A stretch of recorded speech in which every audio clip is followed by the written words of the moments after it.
Pour moi, le temps de Francisco Goya, c'est une vision macabre, le souci des apparences et une incroyable modernité.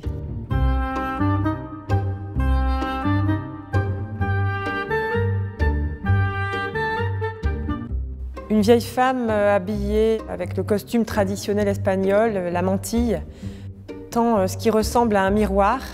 L'autre femme est habillée en style empire et elle tient un petit objet qui doit être une miniature qui la représente dans son jeune temps.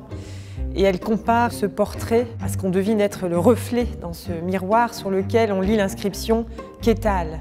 « ¿Qué tal » en espagnol, ça veut dire « comment ça va ?» Ici, il faut plutôt interpréter cette phrase comme « où en suis-je ?» Ces femmes s'obstinent à rester coquettes, elles s'accrochent à la vie, malgré la figure du temps qui les poursuit, brandissant un balai, qui semble sûrement apparaître dans le reflet du miroir qu'elles sont en train de regarder. Ce chef-d'œuvre, qui a été pourtant tellement étudié, tellement observé, conserve encore de nombreux mystères.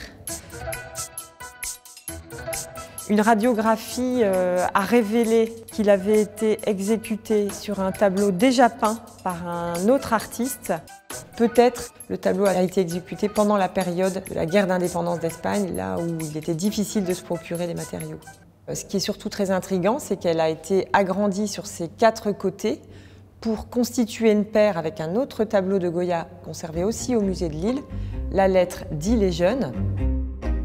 Cette acquisition est incroyable puisqu'elle passe des mains du fils de l'artiste qui la reçoit en héritage à la collection de Louis-Philippe qui a voulu constituer une galerie espagnole au sein du musée du Louvre. Tableau qui, tellement effroyable, ne sera jamais présenté au sein du musée du Louvre. Peut-être les esprits de ces années 1830 n'étaient encore pas prêts à se confronter à cette facture si moderne que certains qualifiaient de caricaturale. C'est une œuvre qui est fascinante par sa puissance d'évocation de ce thème universel et intemporel de notre éphémère passage sur Terre.